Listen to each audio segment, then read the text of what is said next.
ఆ మహానుభావుడు రెడ్డి అనే పేరు చివర ఉండకూడదని సుందరయ్యగా బతికి ఆ మహానుభావుడు నడయాడిన నేల. అలాగే వెలువల సీతారామయ్య గారు, కాకాని వెంకటరత్నం గారు మహానుభావులు, ఎస్సీ లేడీ సరోజి ఆనందబాయి గారట మహానుభావులు ప్రతినిధించిన గడ్డది. ఆ గడ్డ మీద పొడుగు శాసనసభ్యులుగా పనిచేసిన ఎవరు కనీసం ఇలా క్రిమినల్ కేసులు ఇరుక్కున్న పరిస్థితి కూడా లేదు. దేశం అంటే మట్టి కాదు, దేశం అంటే మనుషులే అని గురజాడ గారి సూక్తిలాగా గన్నవరం అంటే మట్టే మట్టే మట్టే అని దిగజార్చిన పరిస్థితి గత 10 సంవత్సరాల నుంచి. ఈ దేశంలో గానీ, ఈ రాష్ట్రంలో గానీ, పక్క దేశాల్లో గానీ ఏ సిటిజన్ అయినా లా బౌండెడ్ పరిధిలో ఉండాలి, లా బౌండెడ్ సిటిజన్ గా ఉండాలి, లాని ఉపయోగ చేసే పరిస్థితిలోనే ఉండాలి తప్ప నేను అబోవ్ లా అనుకుంటే ఇదే పరిస్థితులు వస్తాయి. అలాగే ఇలా చేయటం వల్ల ఇంతకు ముందు గతంలో 10 సంవత్సరాలు శాసనసభ్యుడిగా ఉంటే అతని భాష గాని, అతని ప్రవర్తన గాని బ్రహ్మలింగ చెరువుని రిజర్వాయర్ చేద్దామని నాడు తెలుగుదేశం ప్రభుత్వం అనుకుని నిధులు కేటాయిస్తే కాంట్రాక్టర్ డబ్బులు డ్రా చేసుకుంటే మట్టమ్ముకున్న పరిస్థితి గన్నవరంలో ప్రతి సందులో గొంతులో ఉన్న ప్రతి గన్నవరం ప్రజలందరికీ తెలుసు. అలాగే ల్యాండ్ గ్రాబింగ్స్ గాని, మట్టి గాని,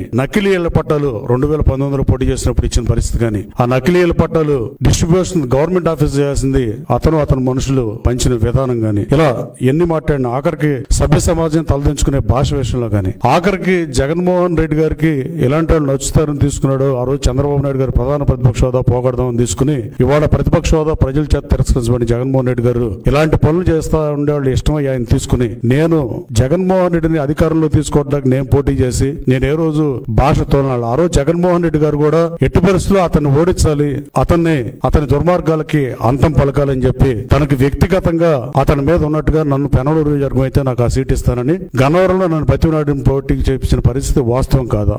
చూసారు కదండి. మరి ఈ వీడియో కనుక మీకు నచ్చినట్లయితే ఒక లైక్ కొట్టేసి మీ అభిప్రాయాన్ని కూడా కామెంట్ బాక్స్ లో తెలియజేస్తూ ఇలాంటి ఇంట్రెస్టింగ్ అప్డేట్స్ కోసం మా ఛానల్ ని సబ్స్క్రైబ్ చేసుకోండి.